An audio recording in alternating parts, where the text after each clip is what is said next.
விஜயின் ஜனநாயகன் திரைப்படம் சட்டவிரோதமாக ஆன்லைனில் கசிந்த நிலையில் தணிக்கை வாரியம் தரப்பில் இருந்து வெளியாகி இருக்கலாம் என பரபரப்பு குற்றச்சாட்டுகள் முன்வைக்கப்பட்டன.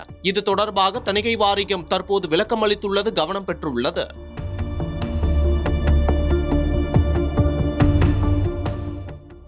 ஜனநாயகன் திரைப்படம் கடந்த பொங்கல் பண்டிகைக்கு முன்பு வெளியிட படக்குழு திட்டமிட்டிருந்தது.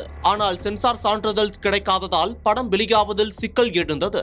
இதையடுத்து படக்குழு மேற்கொண்ட முயற்சிகளும் பலன் கிடைக்கவில்லை. இதனால் படம் தற்போது வரை தியேட்டரில் ரிலீஸ் ஆகவில்லை.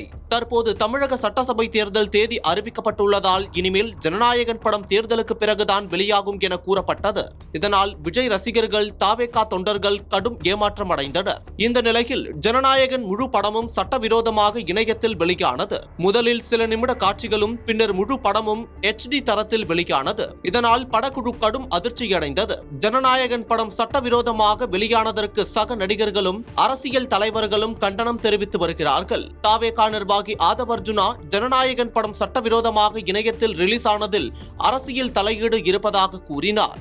தணிக்கை வாரியம் தரப்பில் இருந்து வெளியாகி இருக்கலாம் என பரபரப்பு குற்றச்சாட்டுகள் முன்வைக்கப்பட்டன. இந்த நிலையில்தான் தணிக்கை குழு இது தொடர்பாக விளக்கம் அளித்துள்ளது. திரைப்பட சான்றிதழுக்காக சமர்ப்பிக்கப்படும் அனைத்து படங்களுக்கும் பாதுகாப்பான KDM கீ டெலிவரி மெசேஜ் முறையை தணிக்கை வாரியம் பின்பற்றுகிறது. சமர்ப்பிக்கப்படும் படங்களுக்கு தனிப்பட்ட பாஸ்வேர்ட் பாதுகாப்புடன் இருக்கும். இந்த KDM பாஸ்வேர்ட் முழுமையாக தயாரிப்பாளர் அல்லது இயக்குநரிடமே இருக்கும். முறையான KDM இன்றி அந்த படத்தை அணுகவோ அல்லது பார்க்கவோ முடியாது. ஜனநாயகன் படத்தின் DCP எனப்படும் டிஜிட்டல் சினிமா பேக்கேஜ் மார்ச் 17ஆம் தேதியன்று உரிய ஒப்புதலுடன் விண்ணப்பதாரரிடமே ஒப்படைக்கப்பட்டு விட்டது. அப்போது முதல் அவர்களிடமே இந்த படம் உள்ளது என்று கூறியுள்ளது.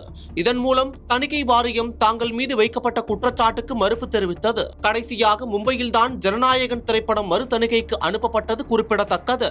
விஜயின் ஜனநாயகன் படம் வெளியான விவகாரத்தில் மத்திய அமைச்சர் எல் முருகனை தாவேகா நிர்வாகி ஆதவர்ஜுனா குற்றம் சாட்டியிருந்தார் என்பதும், ஜனநாயகன் திரைப்படம் லீக்கான விவகாரம் தொடர்பாக தமிழக சைபர் கிரைம் காவல்துறை வழக்கு பதிவு செய்து விசாரணையை துவங்கியதும் குறிப்பிடத்தக்கது.